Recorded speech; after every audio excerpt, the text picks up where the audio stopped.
Welcome to JRF zone में आप सभी का स्वागत है। फ्रेंड्स, यूनिट 9 में आज हम हार्डनेस एंड सॉफ्टनेस वाटर की बात करेंगे। इसके अलावा एक छोटा सा टॉपिक है न्यूट्रिएंट्स इन वाटर। ठीक है, इन दोनों महत्वपूर्ण बिंदुओं पे आपसे डिस्कशन करेंगे और लास्ट में दिखलाएंगे कि यूजीसी नेट ने या एनटीए ने आपसे किस प्रकार के सवाल इन दोनों टॉपिक से इनपुट किए हैं।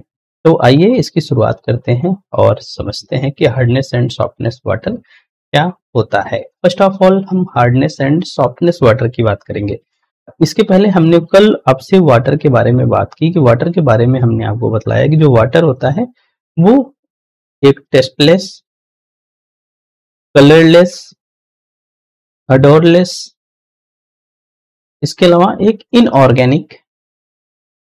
इनऑर्गेनिक कंपाउंड होता है। इनऑर्गेनिक कंपाउंड होता है, इसका जो फार्मूला होता है H2 होता है। कहने का मतलब है कि 2 हाइड्रोजन और एक परमाणु ऑक्सीजन के मिल के पानी का निर्माण करते हैं या पानी को जनरेट करते हैं। ठीक है, तो ये सब बातें हमने कल, पानी कैसे कॉन्टामिनेट होता है, उसके कौन कौन से सोर्सेज होते हैं, उससे कौन कौन सी बीमारियां होती हैं, इसके बारे में हमने डिस्कशन किया था। तो ये पानी की ही प्रॉपर्टीज है, वाटर की ही प्रॉपर्टीज है हार्डनेस एंड सॉफ्टनेस। हार्डनेस का मतलब है पानी का कठोर हो जाना और सॉफ्टनेस का मतलब है पानी का मृदु होना। ठीक है, तो चलिए पहले समझते हैं कि हार्डनेस कैसे हो जाता है पानी।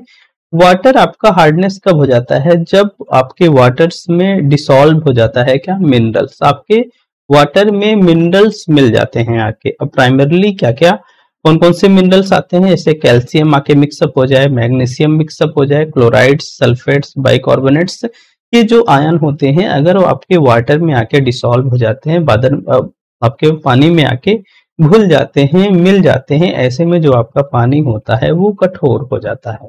और ये जो आयन होते हैं ये आयन धनायन होते हैं। कहने का मतलब ये है कि इनके अंदर धनात्मक आवेश होता है। तो ये पानी के जो अन्य यौगिक होते हैं उनके साथ रिएक्शन करते हैं, उनके साथ प्रतिक्रिया करते हैं और प्रतिक्रिया करके अघुलनशील खनिज के रूप में जमा हो जाते हैं। अघुलनशील खनिज के रूप में जो मिनरल्स हैं वो कन्वर्ट होके, मतलब कि ऐसे मिनरल्स के रूप में कन्वर्ट हो जाते हैं जिसको डिसॉल्व, जो पानी में डिसॉल्व नहीं हो पाता है, जिसे पानी को यूनिवर्सल सॉल्वेंट के रूप में जाना जाता है। तो लेकिन ऐसे मिनरल्स के रूप में ये कन्वर्ट हो जाते हैं जो कि पानी में भी नहीं घुलते हैं। जब नहीं घुलते हैं जो आपका पानी होता है क्या हो जाता है? पानी आपका कठोर हो जाता है। तो ये जो पानी होता है, जो कठोर पानी होता है, कठोर पानी में भाई जो मिनरल्स मिक्सअप होते हैं, तो जो कठोर पानी में जो खनिजों का स्तर होता है वो क्या होता है? ज्यादा होता है या उच्च हो जाता है। और जबकि अगर आप मृदु जल में देखेंगे तो मृदु जल में इनकी सांद्रता कम होती है। अब इनको हटाने के लिए भाई उपचार भी किया जाता है। तो हार्डनेस वाटर का एक फीचर है। इसमें क्या है, फीचर नहीं कहेंगे, एक तरफ से जान लीजिए कि इसको आप पोल्यूशन के रूप में ही देख सकते हो। ठीक है, अब इसमें मिनरल्स आके मिल जाते हैं, calcium, magnesium, chloride, sulphates, bicarbonates ion के रूप में। ठीक है, और ये जो आयन होते हैं ये धनायन होते हैं, या हम कहें कि इनके अंदर पॉजिटिव आवेश होता है जो कि पानी के अन्य यौगिक के साथ रिएक्शन करके अघुलनशील खनिज के रूप में जमा हो जाते हैं, जिससे जो आपका पानी होता है वो कठोर हो जाता है। और कंपैरेटिवली अगर आप सॉफ्टनेस ऑफ वाटर की बात करेंगे तो जो मृदु जल होता है, मृदु जल में ये सारे एलिमेंट्स तो होते हैं लेकिन इनकी सांद्रता बहुत कम होती है। तो ये जो मिनरल्स होते हैं, कौन से मिनरल्स? जिस मिनरल्स की हमने आपसे अभी बात की, जैसे चूना, पत्थर, चाक, ये सब क्या होते हैं? माध्यम से पानी के रिसने के कारण ये क्या हो जाते हैं? जमा हो जाते हैं। लेकिन ये जो मिनरल्स होते हैं ये सभी स्वास्थ्य के लिए इतने हानिकारक नहीं होते हैं। अब जो कठोर पानी पाइपों में स्किल बिल्डअप का कारण बन जाता है, साबुन के झाग को कम कर सकता है, आपका जो वाटर हीटर होता है, वाटर हीटर में ऊर्जा लागत को बढ़ा सकता है। ये सारे इसके कुछ नुकसान हैं। बाकी अगर हेल्थ के पर्सपेक्टिव से देखा जाए तो जो हार्डनेस ऑफ वाटर होता है वो इतने खतरनाक नहीं होते हैं, या स्वास्थ्य पर इनका बहुत बुरा प्रभाव नहीं पड़ता है। पड़ता क्या भाई? एक तो ये सबसे बड़ा कि स्किल बिल्डअप। स्किल बिल्डअप का मतलब क्या है भाई? स्किल बिल्डअप का मतलब है कि जो पानी की पाइप होती है, पानी की पाइप में जब ये वाटर क्या होते हैं, ट्रांसमिट होते हैं, तो अब ये क्या करते हैं, आप देखते होंगे पानी की पाइप में सफेद सफेद कलर का बन जाता है। ठीक है, लाइम स्केल इसको आप बोल सकते हो। ठीक है, एक प्रकार का कठोर पदार्थ होता है जो कि जो पाइप का अंदरूनी भाग होता है उसमें जाके जमा हो जाते हैं, जो कि पानी के प्रवाह को क्या कर देते हैं, कम कर देते हैं। इसके अलावा भाई अगर कठोर पानी है तो आप उसमें साबुन लगाओगे तो झाग ही आपको नहीं बनता हुआ दिखेगा। इसके अलावा जो बात किसकी थी, सॉफ्ट वाटर की, तो जो सॉफ्ट वाटर है भाई वो सरफेस वाटर होता है। कुल मिला के कहें कि इसमें वेरी लो आयंस या मिनरल्स हुआ करते हैं, इनकी मात्रा या उनकी सांद्रता कंसंट्रेशन बहुत कम होती है। आप इसको रेन वाटर के रूप में या डिस्टिल्ड वाटर के रूप में ले सकते हो। डिस्टिल्ड वाटर क्या होता है, आप लोग बहुत सारे लोग जिनके यहाँ इन्वर्टर होता होगा तो वो लोग तो जरूर इस्तेमाल करते होंगे डिस्टिल्ड वाटर को, ठीक है। अब जो डिस्टिल्ड वाटर होता है भाई उसको उबाल दिया जाता है, पानी को ही उबाल दिया जाता है, उसको वाष्प के रूप में कन्वर्ट कर लिया जाता है, बाद में उसको संघनित करके एक अलग कंटेनर में रख लिया जाता है, तो इसको हम डिस्टिल्ड वाटर बोलते हैं। उम्मीद करता हूं दोनों बातें आपको समझ में आई होंगी। हार्डनेस वाटर का मतलब है कि जब इसमें मिनरल्स आके मिल जाते हैं, calcium, magnesium, chloride, sulphates, bicarbonates के आयन आके मिल जाते हैं तो आपका पानी कठोर हो जाता है। सॉफ्टनेस वाटर का मतलब ये है कि भाई ये पानी मृदु होता है, ये सारे एलिमेंट्स से होते हैं लेकिन इनकी सांद्रता बहुत लो होती है, बहुत कम हुआ करती है। और सॉफ्ट वाटर मतलब जो रेन वाटर होता है, जो डिस्टिल्ड वाटर होता है, ये सब वाटर को हम क्या बोलते हैं, सॉफ्ट वाटर बोलते हैं।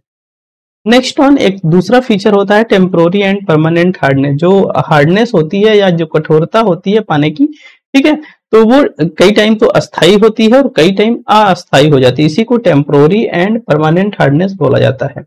अब जो जल की अस्थाई कठोरता होती है, अस्थाई कठोरता में क्या है, जब कैल्शियम और मैग्नीशियम बाइकार्बोनेट्स के कारण उसके अंदर कठोरता आती है। पानी के अंदर जो हार्डनेस आई है वो कैल्शियम अथवा मैग्नीशियम बाइकार्बोनेट्स के कारण आई है, जिन्हें उबाल कर अघुलनशील कार्बोनेट्स में बदला जा सकता है, ठीक है। जो temporary hardness in water is caused by the dissolve calcium and magnesium bicarbonates which can be eliminate by boiling. आप अगर उसको बॉइल करते हो तो इसको अघुलनशील पदार्थों के रूप में फिल्टर किया जा सकता है, अलग किया जा सकता है। लेकिन जो अस्थाई कठोरता होती है, अस्थाई जिसको आप उबालने पर भी वो घुले रहते हैं, ठीक है, तो वो क्या होते हैं, कैल्शियम अथवा मैग्नीशियम क्लोराइड्स के अगर आयन या सल्फर या नाइट्रेट्स के आयन के कारण अगर पानी में कठोरता आती है, जो उबालने पर भी वो घुले रहते हैं, अर्थात उनको दूर करने के लिए आपको वॉशिंग सोडा या सोडियम कार्बोनेट मिलाया जाता है, तो जाके इन लवणों को अवक्षेपित किया जा सकता है। इसके अलावा इनको हम दूर नहीं कर पाते हैं, ठीक है। तो जो टेम्पोररी है उसमें कैल्शियम एंड मैग्नीशियम बाइकार्बोनेट्स होता है, इसको आप उबाल कर क्या कर सकते हैं, इस कठोरता को दूर कर सकते हैं। लेकिन जो परमानेंट हार्डनेस होती है उसमें कैल्शियम अथवा मैग्नीशियम के क्लोराइड्स होते हैं, जो कि सल्फर और मतलब कैल्शियम, मैग्नीशियम क्लोराइड, सल्फर या नाइट्रेट्स के कारण आती है। आप अगर ऐसे पानी को जब आप उबालोगे तो भी इसके जो आयंस होते हैं वो घुलते नहीं हैं। इनको दूर करने के लिए आपको सोडियम कार्बोनेट का इस्तेमाल करना पड़ता है। तो परमानेंट हार्डनेस खत्म करने के लिए वाटर से आपको वॉशिंग सोडा या सोडियम कार्बोनेट का यूज करना पड़ेगा। जो टेम्पोररी हार्डनेस होती है उसको दूर करने के लिए आप पानी को उबाल करके ऐसे बाइकार्बोनेट्स को भी क्या कर सकते हो, हटा सकते हैं, ठीक है। तो ये दो बातें थी जिसको आपको ध्यान में रखना है। हार्डनेस कब आती है, जब इसमें मैग्नीशियम, कैल्शियम वगैरह के एलिमेंट्स आ जाते हैं, ठीक है। और सॉफ्टनेस कब होती है, भाई होते तो सब कुछ है लेकिन इनकी जो कंसंट्रेशन होता है, सांद्रता बहुत कम होती है, ठीक है। टेम्पोररी जब मैग्नीशियम या कैल्शियम बाइकार्बोनेट्स के कारण होती है, जिसको घुल कर उबाल कर हटा दिया जा सकता है। और परमानेंट हार्डनेस कब है, जब उसमें कैल्शियम या मैग्नीशियम क्लोराइड्स, सल्फेट्स या नाइट्रेट्स के कारण कठोरता आती है, जिसको उबालने पर भी दूर नहीं होती है, तो उसकी कठोरता को दूर करने के लिए सोडियम कार्बोनेट मिलाया जाता है, ठीक है। अब ये दो बातें थी जिसको आपको ध्यान में रखना है। इसके अलावा हम बात करने चल रहे हैं न्यूट्रिएंट्स इन वाटर बॉडीज की। वाटर बॉडीज में न्यूट्रिएंट्स को एज अ पोल्यूशन डिनोट किया जाता है कई टाइम, ठीक है। तो हम न्यूट्रिएंट पोल्यूशन की बात करते हैं।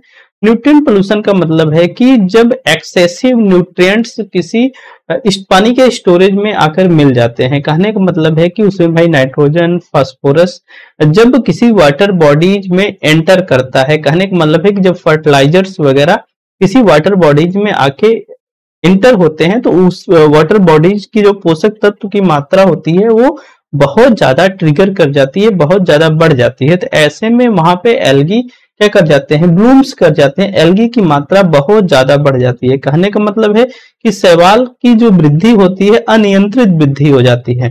भाई पानी में नाइट्रोजन और फास्फोरस की अधिक मात्रा आ जाती है। ये जैसे हमारे खेतों में नाइट्रोजन एंड फास्फोरस काम करता है, हम गेहूं की भराई पहली बार करते हैं, फिर यूरिया फेंकते हैं, देखते हैं गेहूं बढ़ जाता है। अब उसी प्रकार अगर भाई पॉन्ड्स में, नदी में नाइट्रोजन फास्फोरस की मात्रा बहुत ज्यादा आ जाती है, तो ऐसे में नदी या पानी में उगने वाले जो शैवाल होते हैं उनकी बहुत अनियंत्रित मात्रा में वृद्धि हो जाती है। तो ये पूरे जो पानी का एरिया होता है, सरफेस होता है, पूरा सरफेस पे आके पूरा कवर कर लेते हैं। अब धूप पड़ नहीं पाती है तो पानी के अंदर ऑक्सीजन की कमी हो जाती है, और इस कमी को यूट्रोफिकेशन बोला जाता है। जब यूट्रोफिकेशन होता है तो पानी के अंदर जो जलीय जीव होते हैं, जो पानी के अंदर का इकोसिस्टम होता है, वो उसको बहुत हार्म पहुंचता है, उसको बहुत नुकसान होता है। तो न्यूट्रिएंट पोल्यूशंस के कारण यूट्रोफिकेशन की घटना होती है, जिसमें एल्गी बहुत मात्रा में क्या कर जाते हैं, ब्लूम्स कर जाते हैं। Next on pesticide water pollution. Pesticide water pollution का मतलब ये है भाई, खेती बाड़ी होती है, खेती बाड़ी में अब कीटों को खत्म करने के लिए कीटनाशकों का बहुत मात्रा में प्रयोग होता है। और ये जो कीटनाशक होते हैं, वर्षा में जो कीटनाशक होते हैं, वर्षा के दौरान जब वर्षा होती है तो एक खेत से दूसरे खेत, तीसरे खेत, या जिस तरफ ढाल होता है उस तरफ पानी के माध्यम से बहते हुए उस वाटर बॉडी से जाके मिल जाते हैं। वो तालाब हो सकता है, नदी हो सकती है, ठीक है, उसमें जाके मिल जाते हैं। तो ये जो विषाक्त रसायन होते हैं जब पानी में जाके मिलते हैं तो जो पानी का इकोसिस्टम होता है उसको बहुत हार्म पहुंचाते हैं, ठीक है, उसमें बहुत हार्म पहुंचाते हैं, उसमें बहुत टॉक्सिन्स बढ़ जाता है।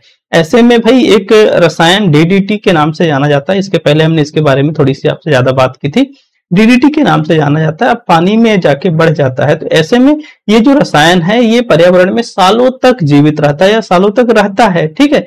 ऐसे में ये क्या करता है, पूरे इकोसिस्टम को बहुत नुकसान पहुंचाता है। तो पेस्टिसाइड वाटर पोल्यूशन भी इकोसिस्टम के लिए, जलीय पारितंत्र के लिए बहुत नुकसानदायक होता है। एक टर्म होता है oligotrophic water bodies and eutrophic water bodies. Oligotrophic तो आप नहीं जानते होंगे, यूट्रोट्रॉफिक वाटर बॉडीज तो इसके पहले भी पढ़े हैं, इसके पहले की वीडियोज में भी पढ़े हैं, ठीक है। ओलिगोट्रॉफिक वाटर बॉडीज का मतलब है कि भाई इसमें फास्फेट और नाइट्रेट की मात्रा कम होती है, बस इतना ही ध्यान में रखिएगा। ओलिगोट्रॉफिक वाटर बॉडीज का मतलब है इसमें जो एक्सेसिव फास्फेट एंड नाइट्रेट की मात्रा यूट्रोफिकेशन में, या इसके पहले हमने किसकी बात की, एक मिनट, हमने न्यूट्रिएंट पोल्यूशंस की बात में की, जिसमें न्यूट्रिएंट बहुत ज्यादा मात्रा में बढ़ जाते हैं।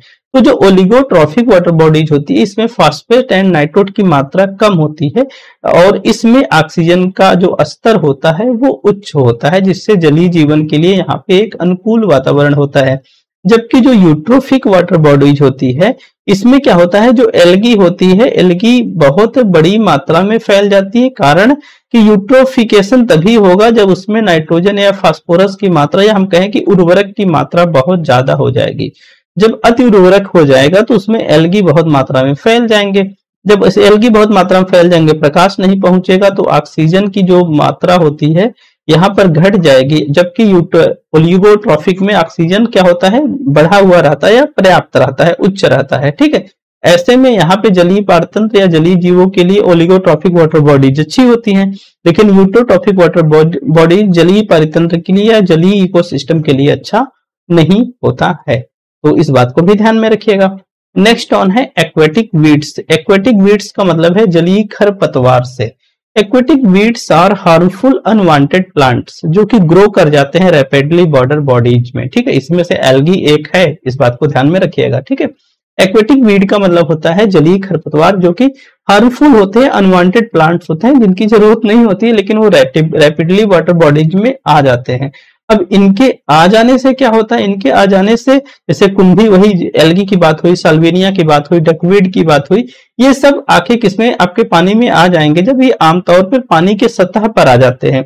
अब सूर्य के प्रकाश को पूरी तरीके से रोक लेते हैं, तो जो जल के नीचे पारिस्थितिकी तंत्र डेवलप है, इकोसिस्टम डेवलप है, वहां पे ऑक्सीजन की कमी हो जाती है, जिस कारण से जलीय पारितंत्र को बहुत नुकसान होता है। जो मछलियां वगैरह होती हैं उनको भाई पानी से ही वो ऑक्सीजन को लेती हैं, तो जब ऑक्सीजन नहीं मिलेगा तो वो मृत हो जाएंगी, ठीक है। तो एक्वेटिक वीड भी जलीय पारितंत्र के लिए अच्छा नहीं होता है। नेक्स्ट ऑन है डिसॉल्व ऑक्सीजन, जिसको डीओ के नाम से जाना जाता है। डिसॉल्व ऑक्सीजन का मतलब है घुलित ऑक्सीजन। जैसे कोई वाटर बॉडी, जैसे ये वाटर बॉडी है, इसमें बहुत सारा पानी है, इस पानी में वाटर की मात्रा कितनी है, ठीक है। इस वाटर में, सॉरी माफ करिएगा, इस पॉन्ड में वाटर कितना है? अच्छा, वाटर जितना भी है उसमें ऑक्सीजन की मात्रा कितनी है? ठीक है। अब जो डिसॉल्व ऑक्सीजन है, इस पानी में ऑक्सीजन कितना है, इसकी मात्रा को बतलाता है। ठीक है। अब जैसे मान लो कि एक पॉन्ड है, ये है, और एक पॉन्ड ये है। इसका जो पानी है कोल्ड है, कोल्ड बहुत ठंडा ना कहिए आप इसको, मीडियम कोल्ड ही कहिए, ठीक है, ज्यादा बेहतर है। ठीक है। और ये पानी क्या है? गर्म है। तो ऑक्सीजन की मात्रा किसमें ज्यादा होगी? अब भाई जो नॉर्मल है इसमें ऑक्सीजन ज्यादा होगा, और जो गर्म है उसमें ऑक्सीजन कम होगा। इसके पहले कल की क्लास आपने देखी होगी तो आपको पता होगा। ठीक है। तो जो घुलित ऑक्सीजन है, पानी में मौजूद ऑक्सीजन से इसका मतलब होता है। डीओ का मतलब क्या है? पानी में घुलित, पानी में मौजूद ऑक्सीजन से होता है। अगर पानी में पर्याप्त मात्रा में ऑक्सीजन मौजूद है, जो कि मछलियों या जलीय जीवन के लिए ये बहुत आवश्यक होता है। अगर पानी के तापमान में वृद्धि होती है, उसमें अत्यधिक पोषक तत्व डीओ के स्तर को क्या कर देते हैं? घटा देते हैं। जैसे नाइट्रोजन, फास्फोरस, इसके पहले बात की गई यूट्रोफिकेशन की, या एक्सेसिव न्यूट्रिएंट्स पानी में आके मिल जाने की। जब एक्सेसिव न्यूट्रिएंट्स पानी में आकर मिल जाते हैं तो जो डीओ का लेवल होता है, डिसॉल्व ऑक्सीजन का लेवल होता है, वो घट जाता है। जैसे न्यूट्रिएंट्स, फास्फोरस की मात्रा अगर बढ़ रही है पानी में, तो जो डीओ का लेवल है वो घट जाएगा। ठीक है। डीओ का लेवल घट जाएगा, और जब डीओ का लेवल घट जाएगा तो ऐसे में फिर ऑक्सीजन नहीं होगी, तो जो जल की गुणवत्ता है वो क्या हो जाएगी? वो प्रभावित हो जाएगी। ठीक है। तब वहां पे बायोलॉजिकल ऑक्सीजन की डिमांड होने लगेगी, बायोलॉजिकल ऑक्सीजन की डिमांड होने लगेगी। तो पानी में डिसॉल्व ऑक्सीजन का होना बहुत जरूरी है। अगर पानी में डिसॉल्व ऑक्सीजन होगा तो ही उस इकोसिस्टम में, उस वाटर बॉडीज में लाइफ साइकिल डेवलप हो पाएगी, अन्यथा डेवलप नहीं हो पाएगी। ठीक है। नेक्स्ट ऑन है यूट्रोफिकेशन, जिसको आपने, हमें लग रहा है कि 5वीं बार तो पढ़ ही रहे होंगे। यूट्रोफिकेशन क्या है? जब excessive enrichment of water bodies, जब इसमें nutrients like nitrogen and phosphorus की मात्रा क्या हो जाती है? ह्यूमन एक्टिविटीज के माध्यम से, सीवेज के माध्यम से, फर्टिलाइजर्स के माध्यम से बहुत ज्यादा बढ़ जाती है। इसके पहले वही तो बात की, जैसे मान ली किसी भी कारण से उसमें उर्वरक की मात्रा क्या हो जा रही है? बढ़ जा रही है। ऐसे में उसमें एल्गी बूम का वो कारण बन जाते हैं। जब एल्गी बूम्स हो जाती है तो ऑक्सीजन रेड्यूस हो जाती है, और ये पूरी तरीके से किसी भी एक्वेटिक लाइफ के लिए बहुत हार्मफुल होता है। तो यूट्रोफिकेशन बातें शायद समझ में आ गई होंगी। एक उसी से जुड़ा टर्म कई टाइम इसी से जोड़ के पूछ लिया जाता है, blue baby syndrome. Blue baby syndrome क्या है भाई? जैसे अब एल्गी के ब्लूम, मतलब कि एल्गी की मात्रा बहुत ज्यादा बढ़ जाने से ऑक्सीजन घट जाता है। उसी प्रकार ब्लू बेबी सिंड्रोम में भाई खून में ऑक्सीजन की कमी हो जाती है। बच्चे के खून में ऑक्सीजन की कमी हो जाती है, जिससे जो त्वचा होती है बच्चे की वो नीली पड़ जाती है। ठीक है। इसी को ब्लू बेबी सिंड्रोम बोला जाता है। आमतौर पर ये तब होता है जब किसी भी रूप में बच्चे के अंदर नाइट्रेट युक्त पानी चला जाता है, या नाइट्रेट युक्त पानी पी लेता है। ठीक है। तो भाई इसमें भी ऑक्सीजन की कमी होती है, लेकिन ब्लड में ऑक्सीजन की कमी होती है। यहाँ पे यूट्रोफिकेशन में क्या होता है? डिसॉल्व के कारण, एक्वेटिक वीड्स के कारण, यूट्रोफिक वाटर बॉडीज में क्या होता है? ऑक्सीजन की भी कमी होती है, जिससे इकोसिस्टम क्या होता है? प्रभावित होता है। तो ये दोनों बातें थी। उम्मीद करता हूं बातें समझ में आ गई होंगी। आइए सवाल की तरफ लेके चले हम आपको, और दिखलाते हैं किस प्रकार के सवाल आपसे पूछे गए हैं। जो पहला सवाल आपके सामने है, देखिए, ये 2023 में आपसे सवाल पूछा गया है शिफ्ट 1 में 12 मार्च को। ठीक है। तो पहला सवाल है, an eutrophic lake. An eutrophic lake में क्या क्या होता है? भाई यूट्रोफिक लेक है तो इसका मतलब यह है कि उसमें उर्वरक की मात्रा क्या है? ज्यादा है। उर्वरक ज्यादा है, इसमें एल्गी क्या होंगे? ज्यादा होंगे। ऑक्सीजन का जो लेवल होगा वो क्या होगा? कम होगा। ठीक है। तो कहा रिच न्यूट्रिएंट्स होंगे, बात सही है। Poor organic matter, high algae blooms, ये भी बात सही है। रिच डिसॉल्व ऑक्सीजन, भाई रिच डिसॉल्व ऑक्सीजन नहीं होगा। ठीक है। ऑक्सीजन का लेवल क्या होगा? कम होगा। Has no issue with the survival of fish and other aquatic life, करा कि कोई इशू नहीं होगा, ये भी बात गलत हो जाएगी। ठीक है। अर्थात इसमें अगर आप देखेंगे तो ए बी सी, ठीक है, ए और सी इसका राइट विकल्प बन जाएगा। Is the poor in organic matter, इसमें ऑर्गेनिक मैटर्स की मात्रा क्या होगी? कम होगी। ठीक है। अब इसको भी ऑर्गेनिक मैटर कैसे कम होंगे भाई? जब एल्गी की मात्रा बहुत ज्यादा हो जाएगी तो ऑर्गेनिक मैटर तो वैसे भी क्या हो जाएंगे? अधिक हो जाएंगे। ठीक है। तो ये भी गलत हो जाएगा। तो जो राइट विकल्प आपका बनेगा ए एंड सी, इसका राइट विकल्प बन जाएगा। ए एंड सी इसका राइट विकल्प बन जाएगा। तो चलिए आगे चलते हैं। सेकंड सवाल है, एक स्टेटमेंट, दो स्टेटमेंट दिए गए हैं। पूछा जा रहा है कि cultural eutrophication is caused by increased nutrient input into water bodies mainly due to human activities. ठीक है, पहली बात तो वही कह रहा है कि यूट्रोफिकेशन में ह्यूमन एक्टिविटीज के माध्यम से न्यूट्रिएंट इनपुट बहुत ज्यादा हो जाता है, बढ़ जाता है वाटर बॉडीज में। Second, cultural eutrophication D-accelerate the ageing of water body enormous overly natural rates. Hindi में नहीं है, ठीक है, तो कह रहा है, ठीक है, सांस्कृतिक जो कटाव है जल से निकाय की वृद्धावस्था प्राकृतिक दर की तुलना में बहुत अधिक धीमी हो जाती है। ठीक है, तो पहली बात तो आपने देखा सांस्कृतिक सुपोषण मुख्य रूप से मानवीय गतिविधियों के कारण जल निकाय में पोषक तत्वों की वृद्धि के कारण होता है। पहली बात तो सही है, और दूसरी बात क्या हो जाती है आपकी गलत है, तो जो इसका तीसरा विकल्प राइट आंसर बन जाएगा। Statement first is correct and statement second is incorrect. ठीक है, तो देखिए 17 जून 2023 को ये सवाल आया हुआ है, इस बात को ध्यान में रखना है। Next on decreasing dissolve oxygen level in the water bodies का है, जल निकाय में घुलित ऑक्सीजन का स्तर का अगर कम होना तो क्या है, जलीय जीवन के लिए गंभीर खतरा है। बात तो सही है। मुख्य ऑक्सीजन की मांग करने वाले अपशिष्टों का कारण होता है। ठीक है, कह रहा है कि is mainly caused by oxygen demanding wastage. नहीं, ऐसे तो नहीं होता है। बायोडिग्रेडेबल कार्बनिक पदार्थों की उपस्थिति को इंगित करता है। घुलित ऑक्सीजन डीओ स्तर कम होना ये हो सकता है। ठीक है, अवांछित स्वाद और रंग का कारण बनता है। Cast undesired taste and colour make it non drinkable human beings. ठीक है, तो एक तरफ से देखेंगे तो जलीय जीवन के लिए गंभीर खतरा बनता है। मुख्यतः क्या है कि ऑक्सीजन की मांग करने वाले अपशिष्टों का कारण बनता है। नेक्स्ट ऑन बायोडिग्रेडेबल कार्बनिक पदार्थों की उपस्थिति को इंगित करता है और अवांछित स्वाद और रंग का कारण बनता है। ठीक है, तो ये इसके चारों विकल्प ए बी सी डी एक तरफ से देखेंगे तो वो राइट विकल्प बन जाएगा भाई। जब उसमें डीओ का स्तर कम हो जाएगा, ऑक्सीजन की मात्रा कम हो जाएगी। ऑक्सीजन की मात्रा कम होने के कई कारण हैं। ठीक है, तो भाई जब उसमें ऑक्सीजन की मात्रा नहीं रहेगी तो ये मनुष्यों के लिए गैर पीने योग्य बनाता है। वैसे भी जो जलीय पाचन होता है वैसी वाटर बॉडीज होती है, उसका डायरेक्ट पानी में ह्यूमंस पीता नहीं है। तो most appropriate answer A B C D इसका बन जाएगा। ठीक है, next on lower level of dissolve oxygen in water, पानी में घुलित ऑक्सीजन डीओ का निम्न स्तर, तो ये वही बात है। ठीक है, ये तो वही सवाल है। ए बी सी डी नहीं, दूसरा है मानव उपभोग के लिए हानिकारक है। पानी में घुलित ऑक्सीजन का डीओ का निम्न स्तर, अगर आप देखेंगे कह रहा है कि मानव उपभोग के लिए हानिकारक है। ऑक्सीजन की मांग करने वाले अपशिष्टों की उपस्थिति के कारण हो सकता है। May have been caused due to presence of oxygen demanding wastage, ऑक्सीजन की मांग करने वाले अपशिष्टों की उपस्थिति के कारण हो सकता है। ये बात सही है भाई। जो पानी का घुलित ऑक्सीजन है, अगर उसके अंदर अपशिष्ट है जो कि ऑक्सीजन की डिमांड करते हैं तो ऑक्सीजन की मात्रा और कम कर देंगे। मछली और जलीय जीवन के लिए खतरा है, ये भी बात सही है। सिंचाई के प्रयोजन के लिए उपयोग नहीं किया जा सकता है। भाई सिंचाई के लिए तो उपयोग में आ सकता है, अवांछनीय स्वाद और गंध पैदा कर सकता है, ये बात सही है। ठीक है, इसको तो नहीं कंफर्म कर सकते कि या भाई सिंचाई के लिए उसको आप प्रयोग में ले आइए, क्योंकि जो पानी मिट्टी के अंदर जाएगा, ठीक है, पानी मिट्टी के अंदर जाएगा, तो मोस्ट अप्रोप्रिएट जो आंसर बनेगा आपका बी सी ई इसका राइट आंसर बन जाएगा। बी सी ई राइट आंसर बन जाएगा।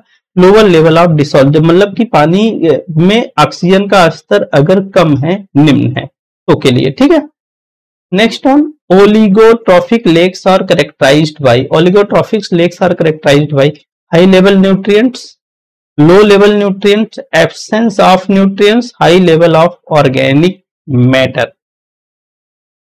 अब भाई देखिए जो यूट्रोफिक होता है लेक्स, यूट्रोफिक लेक, ठीक है, यूट्रोफिक लेक में हाई लेवल न्यूट्रिएंट्स होते हैं। ठीक है, और जो ओलिगोट्रॉफिक लेक्स होती हैं उसमें लो लेवल न्यूट्रिएंट्स होते हैं। ठीक है, तो राइट आंसर क्या बनेगा, लो लेवल न्यूट्रिएंट्स। ठीक है, नेक्स्ट ऑन दो स्टेटमेंट दिए गए हैं, दोनों को आपको पढ़ना है और इसके जवाब देने हैं। कह रहा है एक्वेटिक वीड्स से सवाल आया है। Aquatic weed is fast growing weeds that attain very high productivities when cultivated nutrient rich waste water such as domestic sewage.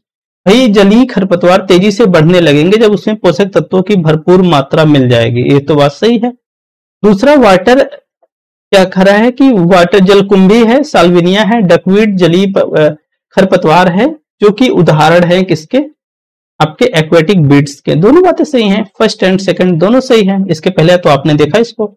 Next on है which following are the characterise properties of permanent hardness of water. Permanent hardness of water की properties कौन सी हैं? ठीक है, permanent अगर आप देखेंगे इसकी प्रॉपर्टीज के रूप में, तो इसके पहले आपने देखा भाई कैल्शियम और मैग्नीशियम सल्फेट की उपस्थिति हो जाती है इसमें। और दूसरा भाई अगर परमानेंट हार्डनेस है तो झाग तो बनने की बात ही नहीं है, कैल्शियम और मैग्नीशियम क्लोराइड की उपस्थिति हो जाती है। तो बी एंड डी इसका राइट आंसर बन जाएगा। इसके पहले आपने देखा भी, ये 2022 में देखिए सवाल इनपुट किया गया है। नेक्स्ट सवाल है hardness of water caused by presence of, पानी की कठोरता का कारण क्या है?